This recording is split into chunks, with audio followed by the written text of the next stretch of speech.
95% বেসরকারি অন্তত শিক্ষা প্রতিষ্ঠান আছে, সেখান থেকে 95% শিক্ষার্থী শিক্ষা গ্রহণ করে বের হয়। আমাদের যে মাঝে শিক্ষাতে সরকারি কলেজ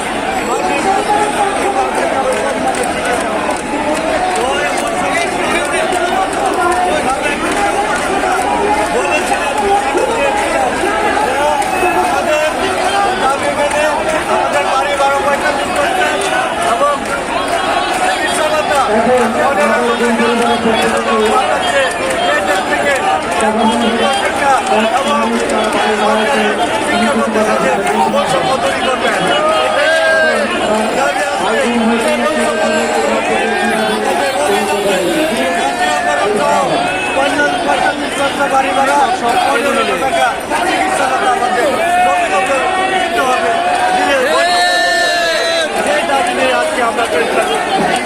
আমরা এতক্ষণ একজন শিক্ষকের বক্তব্য শুনলাম, এখন অন্য একজন দাবি আছে।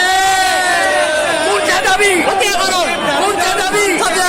করতে হবে, করে নাও, করতে হবে।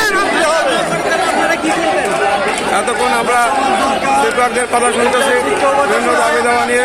আমি মনে করি ওই শিক্ষক থেকে পরিবর্তন করে আমরা একটু ম্যাডামের কথা শুনবো, ম্যাডামের বক্তব্য নিব। হ্যাঁ, এতক্ষণ আমরা একজন শিক্ষকের বক্তব্য নিয়েছি।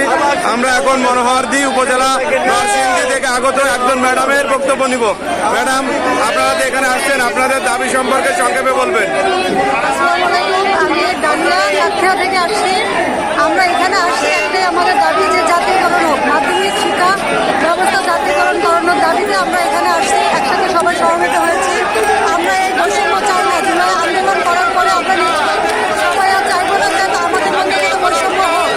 আজকে দেখেন সারা বিশ্বের দিকে তাকিয়ে দেখেন যে শিক্ষা ব্যবস্থায় তাদের বেতন কাঠামো কত উপরে, অথচ আমাদের বাংলাদেশের শিক্ষা কাঠামোর বেতন এত নিচে, যেটা বলা যায় না। এত বৈষম্যকারী থাকে আমাদের মধ্যে। আমাদের জাতীয়করণ এটা একটাই দাবি, জাতীয়করণের দাবি পূরণ করে ইনশাল্লাহ ঘরে ফিরবো, ইনশাল্লাহ। ধন্যবাদ ম্যাডামকে। আসলে বক্তব্য একটাই, সমস্ত এমপিভুক্ত শিক্ষা প্রতিষ্ঠান জাতীয়করণ। ধন্যবাদ ম্যাডামকে তার সুন্দর বক্তব্য প্রদান করার জন্য। আসলে এখানে এত মানুষ আর এত কথা, এর মাধ্যমে কার কার বক্তব্য কোনটা আলাদা করাই মুশকিল হয়ে গেছে। আমি মাইক্রোফোনের একেবারে সন্নিকট এসে কথা বলতেছি, না হলে কথা আসলে আলাদা করে ক্যামেরা ভিডিও ডাউন করা অত্যন্ত কঠিন হয়ে গেছে। এখানে লক্ষ লক্ষ শিক্ষকের সমাগম হয়েছে। আসলে এই অবস্থার মধ্যে কার কথা কোনটা বোঝা মুশকিল। তারপরও শিক্ষকদের একটাই দাবি, মাধ্যমিক শিক্ষা জাতীয়করণ।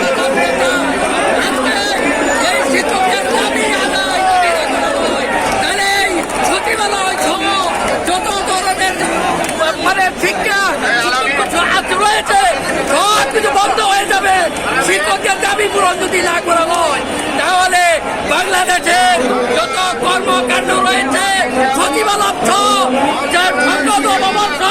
সব কিছু বন্ধ হয়ে যাবে।